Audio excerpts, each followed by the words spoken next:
Boa noite, irmãos. Tudo bem? Graça e paz. Que o Espírito de Deus os venha guiar. Eu gostaria de compartilhar com vocês hoje o estudo da palavra, mas antes disso eu gostaria de fazer uma oração.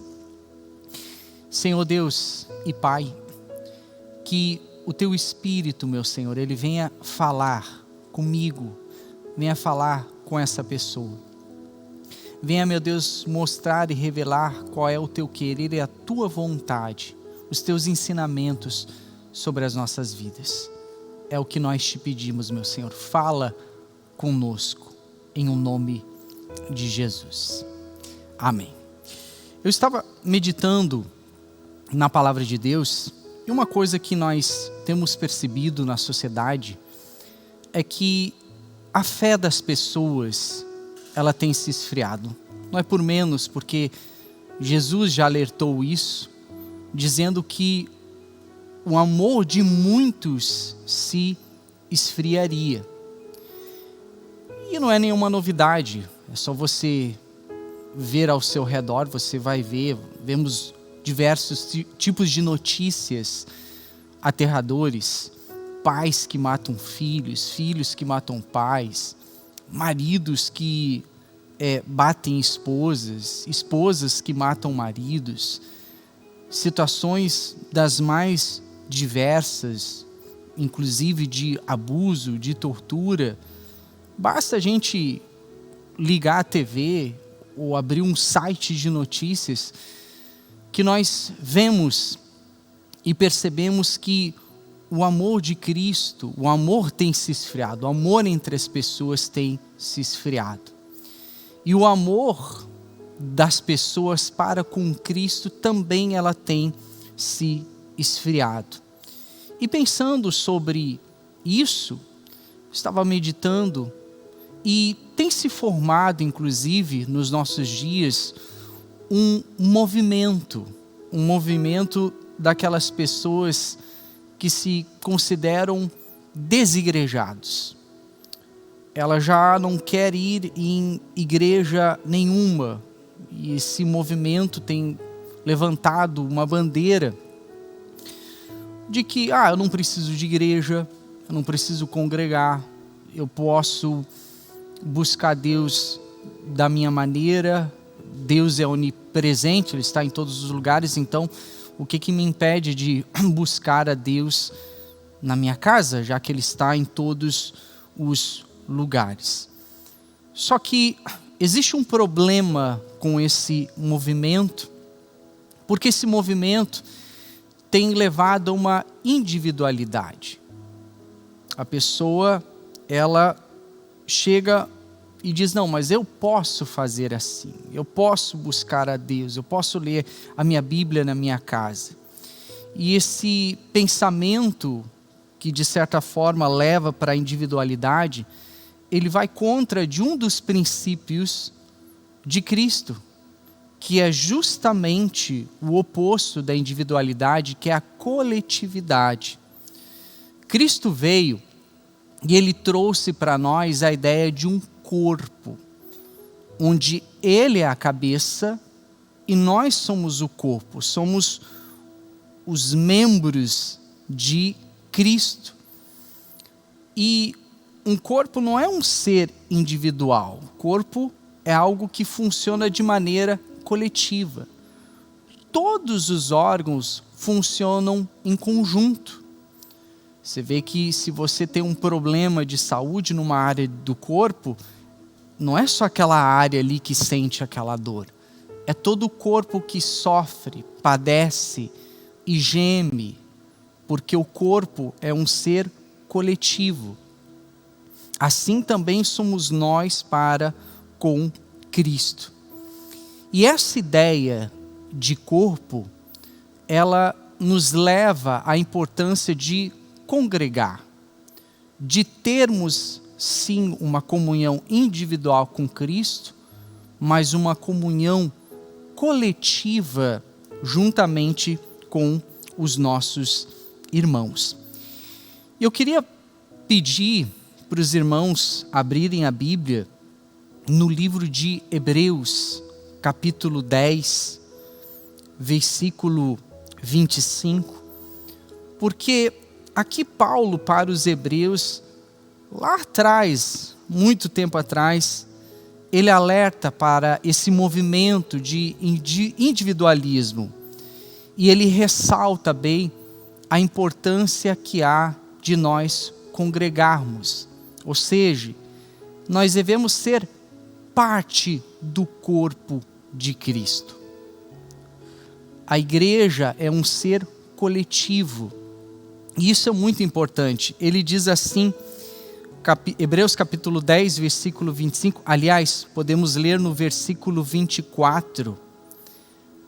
Olha só, considerar coletivo, um ser coletivo e não individual, porque ele diz assim: consideremo-nos também uns aos outros, para nos estimularmos ao amor e às boas obras.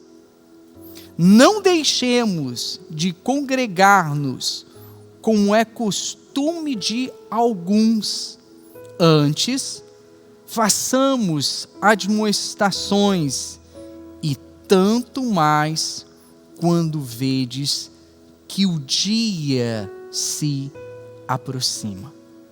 Então ele chama essa atenção para o corpo coletivo, para essa necessidade de, como igreja, como um ser vivo, estarmos todos unidos, juntos, um ajudando o outro, um orando pelo outro, um auxiliando o outro, um levantando o outro. Inclusive, tem um versículo em Tiago que diz assim: confessai as vossas culpas uns aos outros e orai um pelos outros para que sareis. E a oração feita por um justo pode muito em seus efeitos.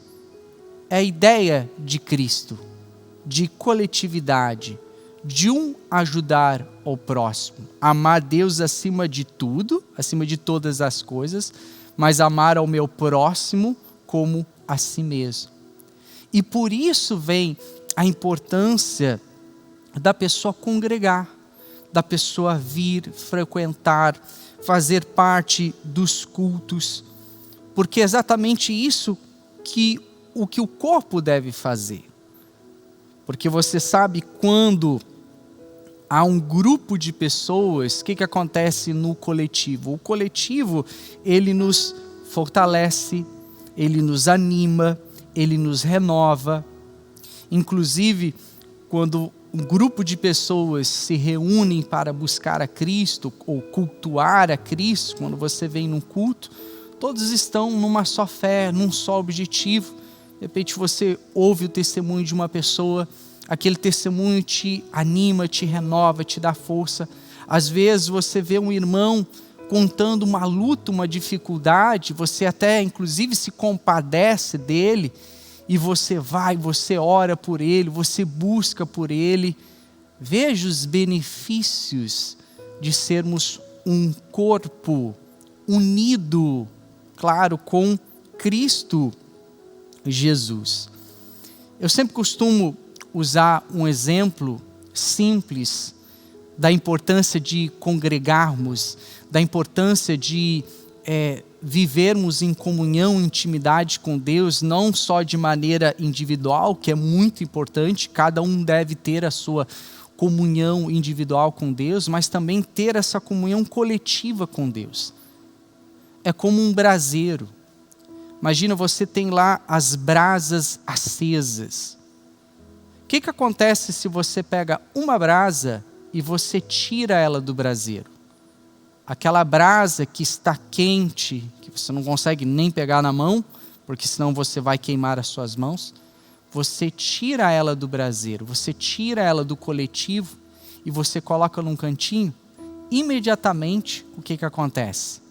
Ela começa a se esfriar.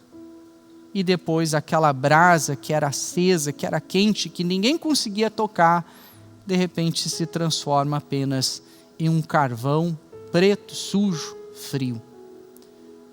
Por isso que a Bíblia fala que o amor de muitos se esfriaria nos últimos dias. porque de certa forma essa coletividade ela tem se perdido à medida que o tempo tem passado. Mas o que leva uma pessoa a ela deixar de congregar?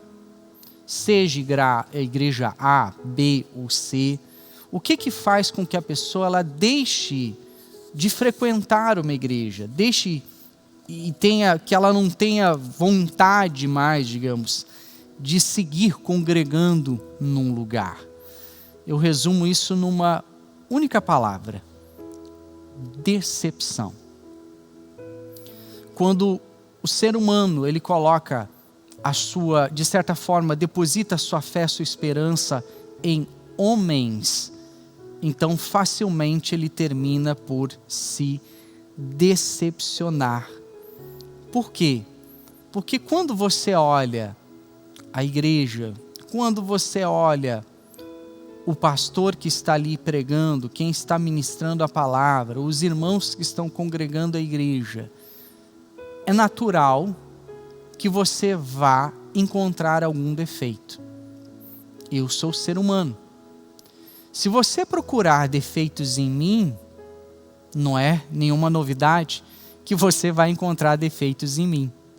Se eu procurar defeitos em você, com certeza eu também vou achar defeitos em você. Só que a ideia é que nós sempre venhamos olhar para Cristo.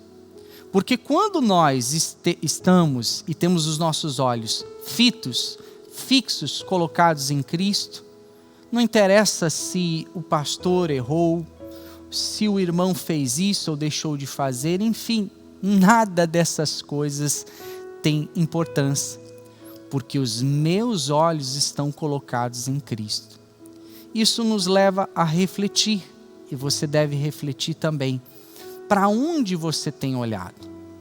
O que você olha quando você vem na igreja, quando você frequenta a igreja? O que você observa? Os homens, o espaço físico, o ambiente ao redor, as pessoas que vão ali, as pessoas que frequentam? Ou você procura colocar os seus olhos na palavra que é ministrada, na palavra do Senhor Jesus? Um pouquinho mais à frente, no mesmo livro de Hebreus, no capítulo 12,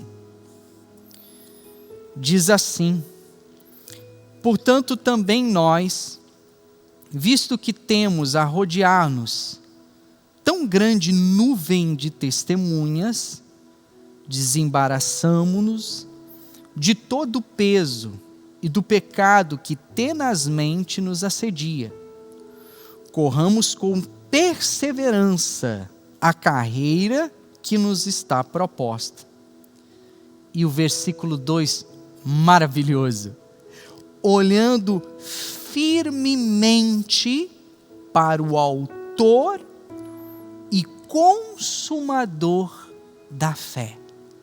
É exatamente aí onde os seus olhos devem olhar, para o autor e consumador da fé. Não é para ficar olhando, é para olhar firmemente.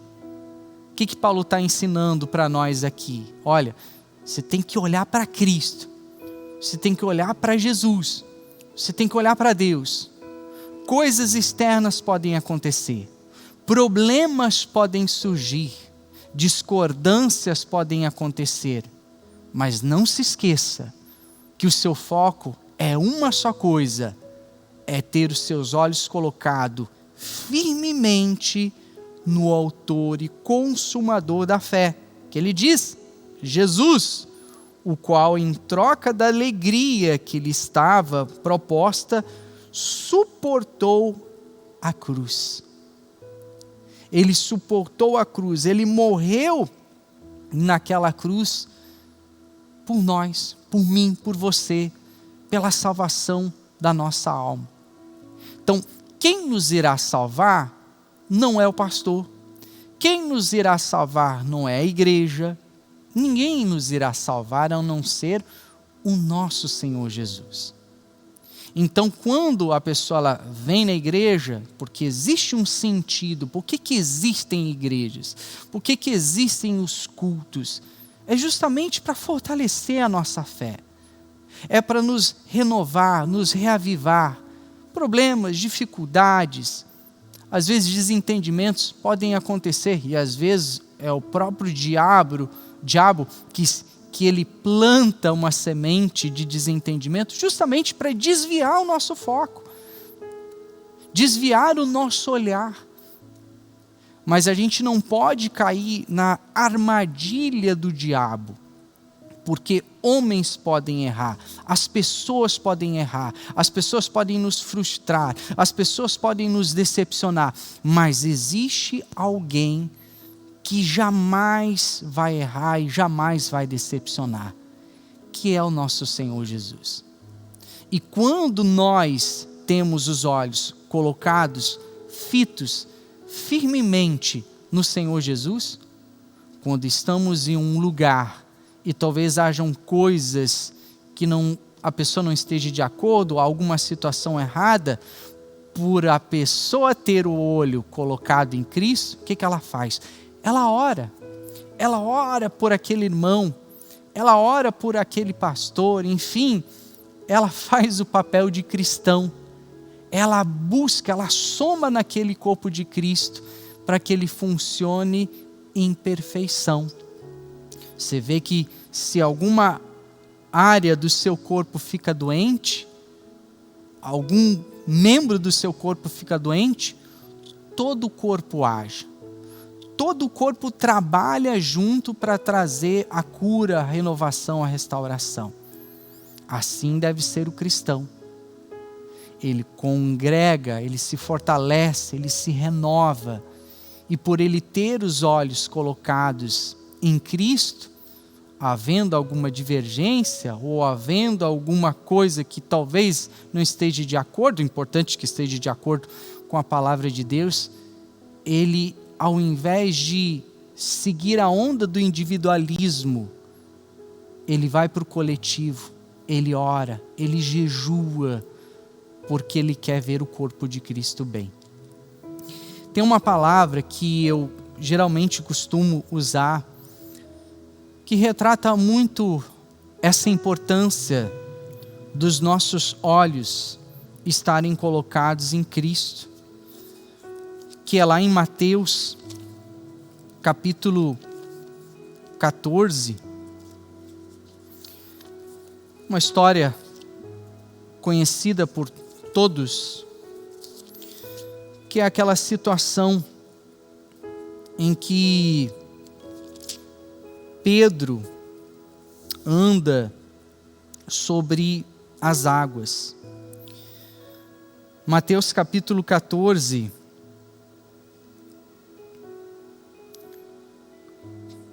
versículo 22, diz aí: logo a seguir compeliu Jesus os discípulos a embarcar e passar adiante dele para o outro lado, enquanto ele despedia as multidões. E despedidas as multidões, subiu ao monte a fim de orar sozinho. E caindo a tarde, lá estava ele só. Entretanto, o barco já estava longe, a muitos estádios da terra, açoitado pelas ondas, porque o vento era contrário. Na quarta vigília da noite, foi Jesus ter com eles, andando sobre o mar. E os discípulos, ao verem-no andando sobre as águas, ficaram aterrados, exclamaram: é um fantasma! E tomados de medo, gritaram.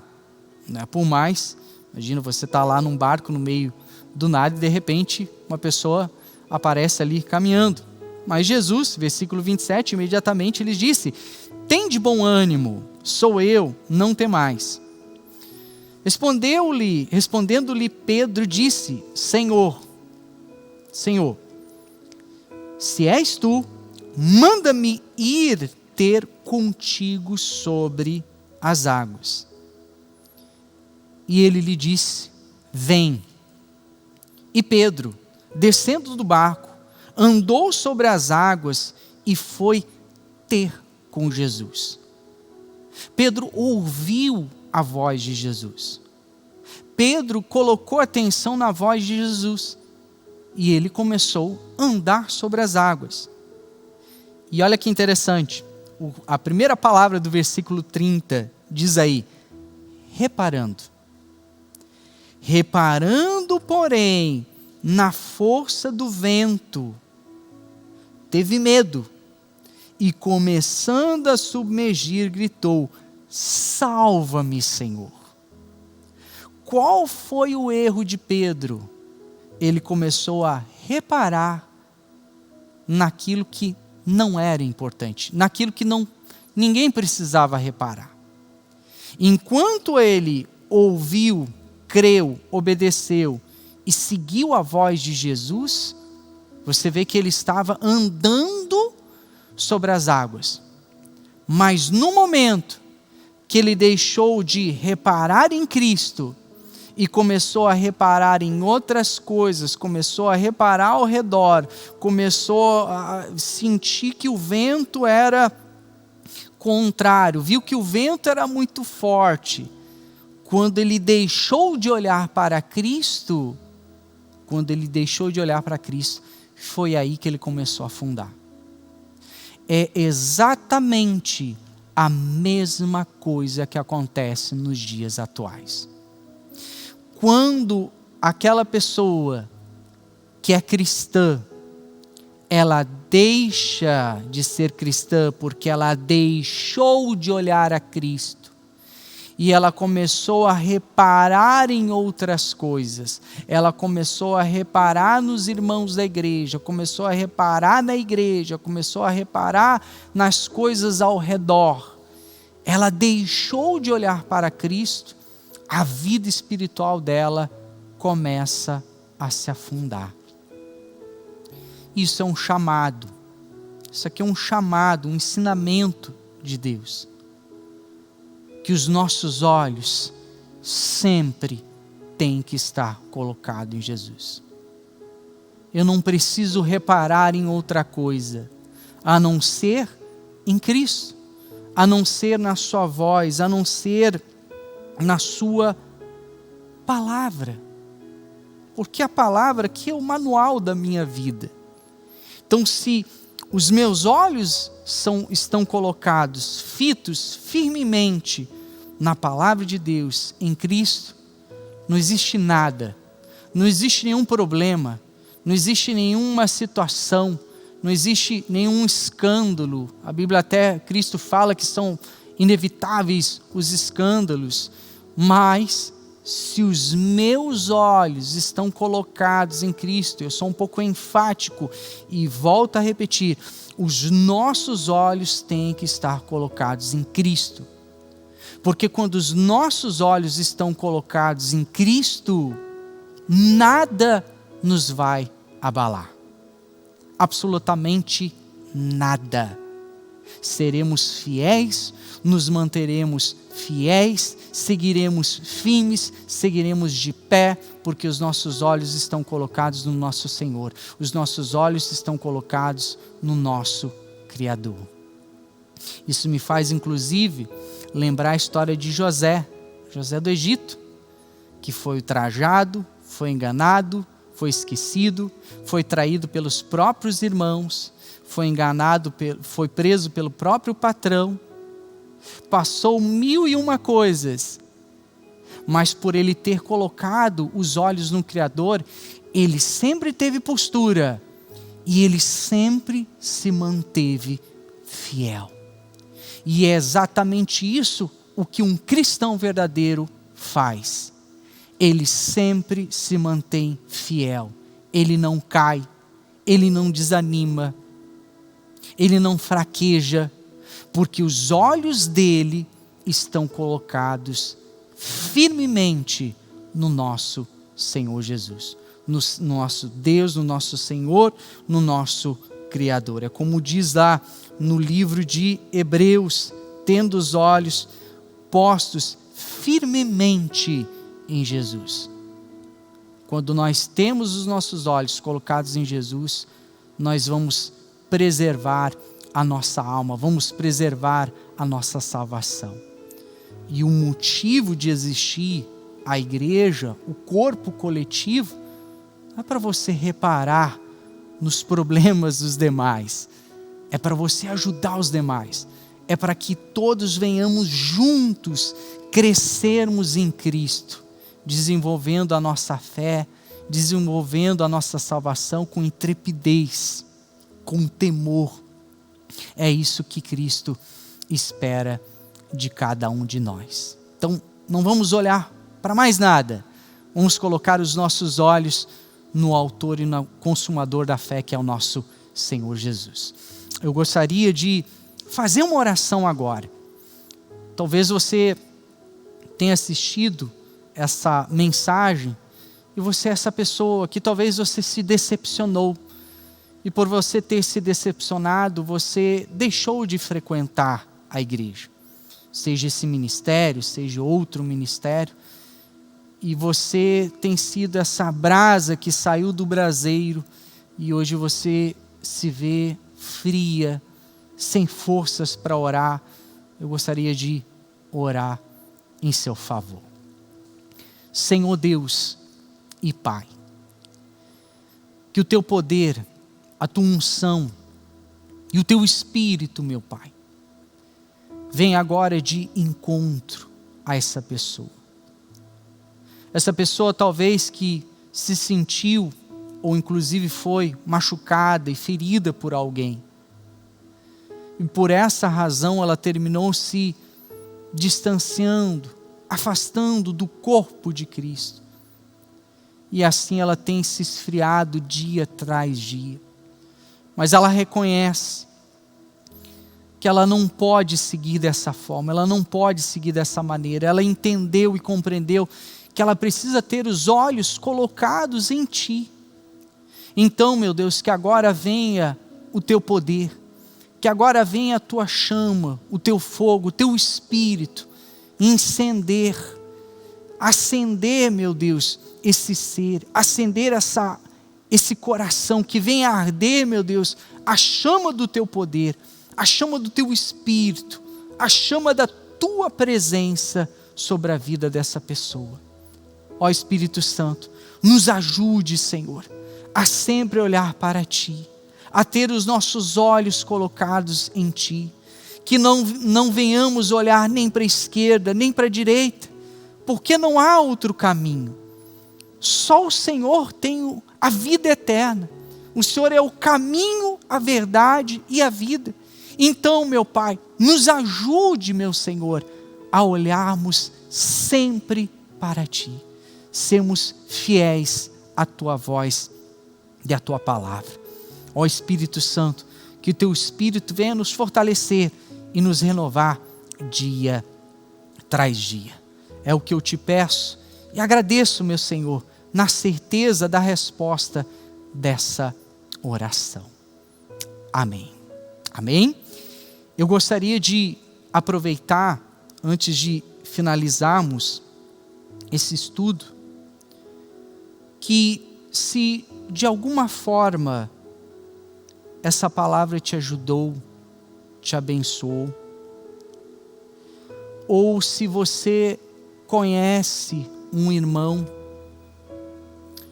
que frequentava a igreja, esse ministério, outro ministério, e você sabe que esse irmão se afastou, se distanciou de Deus, ou inclusive, se você gostaria que alguém mais escutasse essa palavra, que você fosse um evangelista digital, que você pegasse o link desse vídeo, o link dessa mensagem, e enviasse para essa pessoa.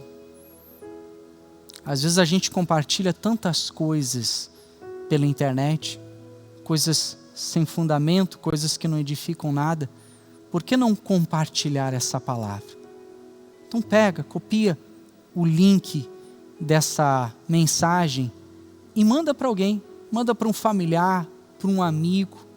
E se você está vendo esse vídeo porque alguém mandou ele para você, porque essa pessoa, ela se importa por você. E fica o convite a todos Se você deseja, venha conhecer o nosso ministério aqui em Novo Hamburgo, Ministério Rema, Igreja de Novo Hamburgo. Que Deus abençoe a todos. Até a próxima.